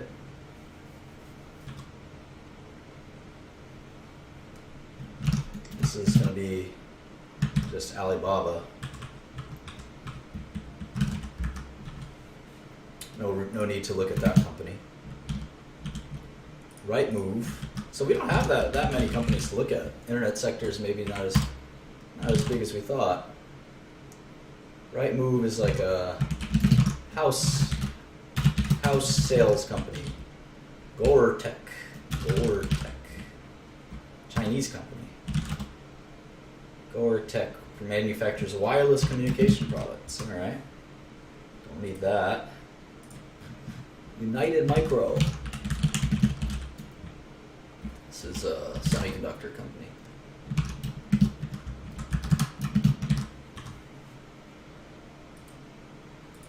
How about Rhea Group? I don't think we're going to look at interactive entertainment or video game companies. Rhea Group. Online property listings, it looks like in Australia. Mercado Libre. Online trading site for Latin American markets. Alright. Well, Rome. Home's like a semiconductor company. All right. Finally, GoDaddy. GoDaddy, what, like a $5 billion company? GEDY.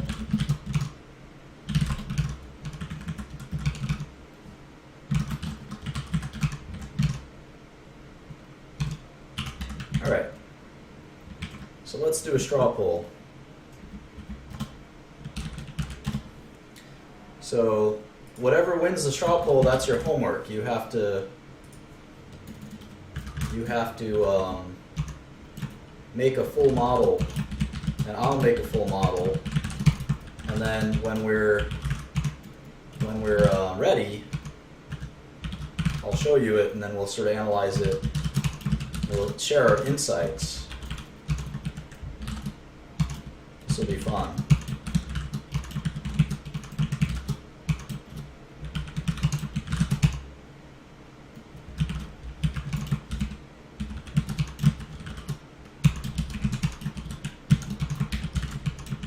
All right, there's 27 choices.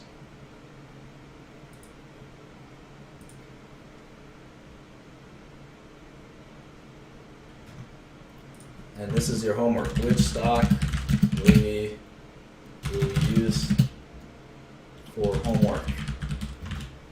I'll give you a couple, if you want a couple of tips, I'll highlight a couple of them. Yahoo would be definitely be interesting. eBay, Netflix, Baidu, Priceline, those are all interesting. For smaller companies, Mercado Libre,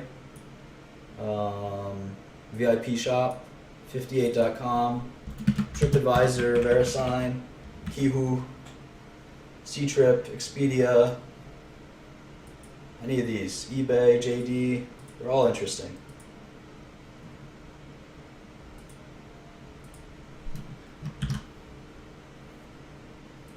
Could go in order and just do Priceline. How big is Priceline? Big ass company, I think.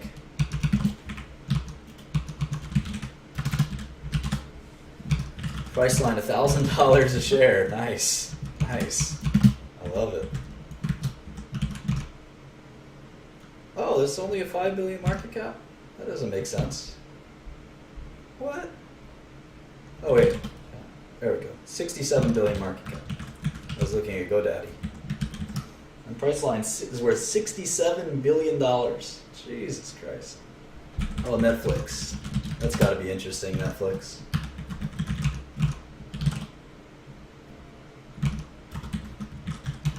$43 billion company. How about JD?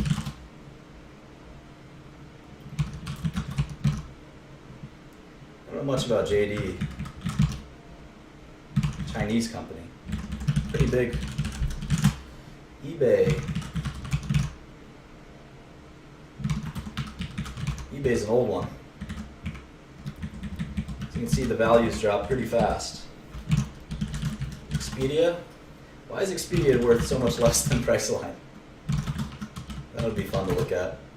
Ctrip, I don't know anything about. Chinese company, online travel for Chinese.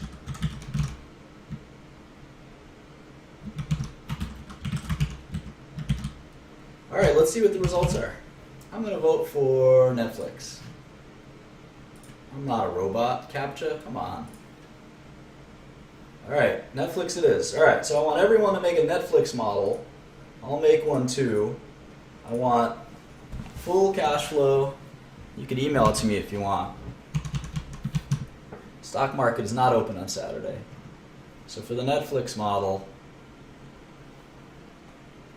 I want full income statement, balance sheet, cash flow statement for 12 quarters.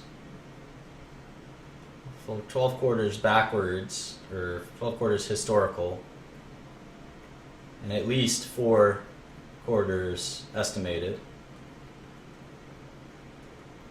And then the same for 5 years historical, and then obviously to 2030 for estimated. So these are all the financials I want you to put in. And then we obviously want an NPV. solve for what you think Netflix stock is worth, read the last 12 months of corporate press releases. This is your homework. Corporate press releases.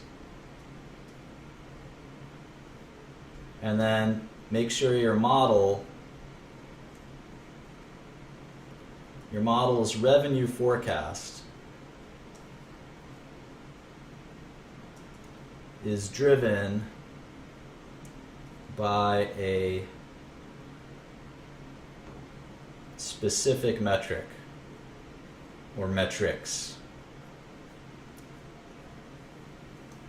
That's probably going to be one of the harder ones. Number 6, do some primary research, which means some hands-on research. And if anyone wants to like do a presentation or go through their model with me or have me make fun of it, we can maybe do that on like do that on Blab or something. This could be a lot of fun. So anyway, obviously all the files are uploaded to the Google Drive. If you don't have the link, there's a link in there. So please do that. And if you come to the class and you haven't done your homework, I will find out and I will kick you out. So this is getting very serious business. So anyway, I'll see you guys next time. I might do a class between now and the Netflix class, because this might take you a few days or a week. But let's say so a week from today. This is all due a week from today. So 3/26/16, 3/26/16, 8:30 p.m. Eastern Time. Don't make any plans, because I'm going to be here grilling your butt on Netflix. Put that in your calendar. 3/26/16, a week from today, next Saturday. Be there or be square. All right, guys. I will see you later. Thank you for joining. Bye.